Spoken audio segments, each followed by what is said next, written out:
Hello everyone, this is the seventh and the final part of our COVID-19 data tracker app. So we are done with everything. We have done the data sources, we have done the blocks part, and also we have created the necessary two pages that we need, in fact 3. If you look at the app,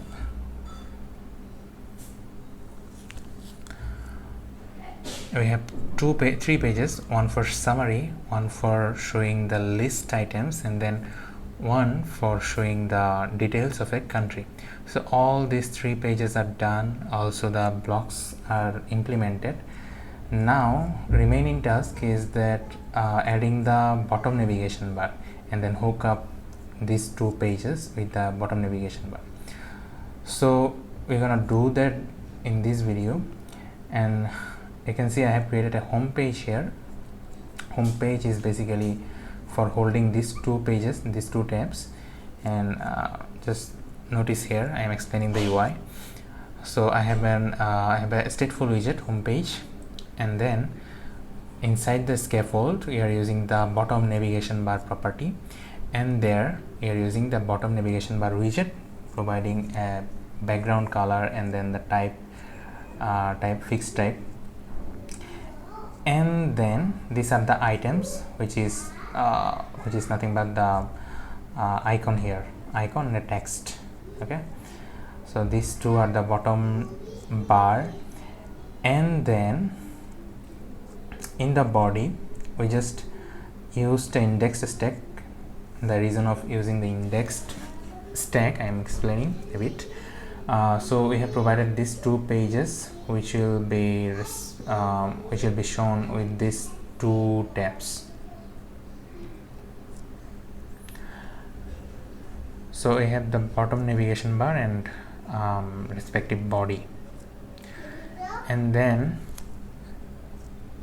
we have a variable current tab index, and we are changing the index of the tabs here on tab, and we are changing the tab index and UI part. Okay, just UI part here. So bottom navigation bar is set up, and then what is the reason of using this indexed stack? We actually can remove this event, but then we will get loading indicator every time we navigate between the tabs. The data will be fetched again and again and again, but we don't need that here, right? We just have a static data which will change if the API changes. So we don't need to reload the pages every time while navigating between the tabs. So for that I have used this indexed stack, which will reserve the state of the tabs. Okay, so that's all about the home page. And then one last thing remaining, which is the main.dart file. So here we need to provide the blocks that we are using. We are using blocks in the summary page, in the countries page, but we have not provided the blocks to the pages. So if we run this app at this moment, we definitely gonna get an error.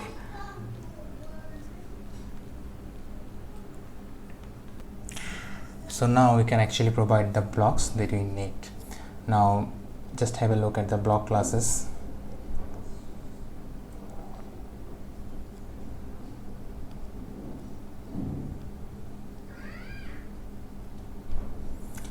Just have a look. We have repository. We are using repository inside the block classes. So while providing the block, we also need to provide the repository as well, right? So let's create an instance of the corona repository here. So final corona repository,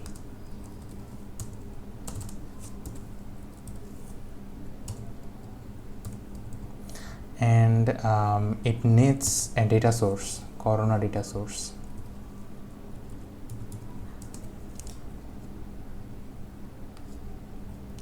It should need a corona data source, instead of directly initiating here, we can make it required inside the constructor, right? First let's import meta.dart so that we can use required.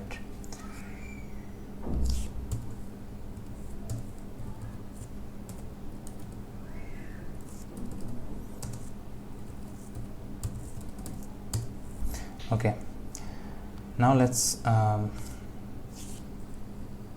provide the data source here, corona data source, and simply corona data source, simply provide it. Okay, so now we have our corona repository, and we can provide this instance of the repository whenever our block needs here. So inside the build method, we are using the material app, and as home of the material app, let's use the block provider. We can use the block provider here, but we have two blocks, right? Two blocks we have. So instead of using the block provider, what we can use is that we can use the MultiBlocProvider, and then we can specify the blocks. So providers, it is expecting a list of block provider.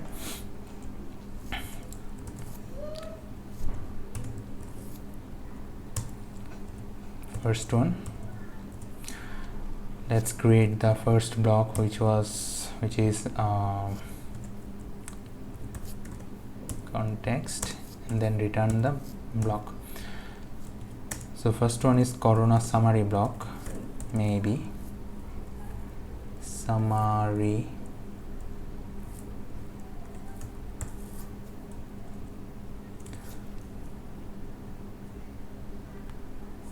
corona block.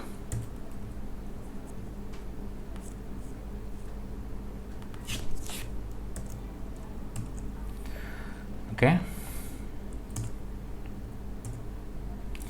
Okay, and we also need to provide the repository here, as repository is made required inside the corona block. So just pass the repository instance that we created, corona repository, and then let's create another block provider, which is for fetching the countries. So another one is corona countries block.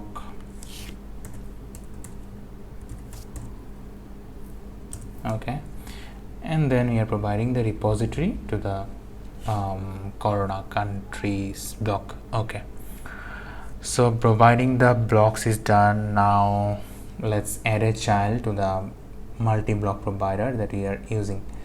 So add the child is the page that we just created, which was homepage, this one, homepage. So let's add that homepage, and we are all set to run our project. We are all done. So let's have a brief recap of the whole project. First, we created the data source here.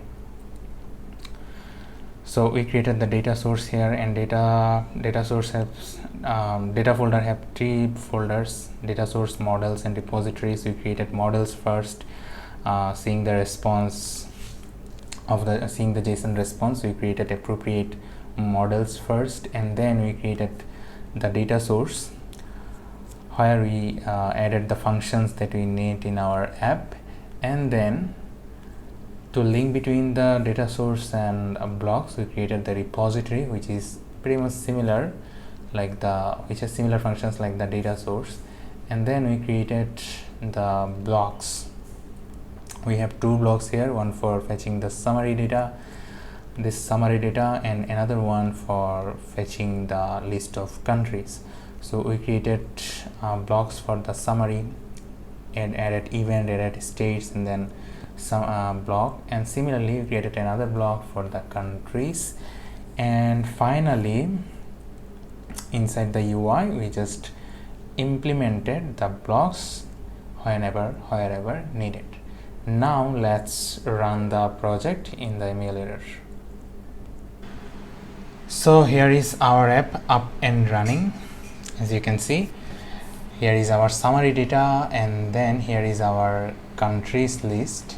So it's working as expected. Let's try the search field. Yeah, it's working as well. Okay, and here is the details page. So this is the app that we have been building for these 7 episodes. So I hope you enjoyed these episodes. Thanks for watching. If you do like what you saw, then please do subscribe to my channel, and then share the video with your friends.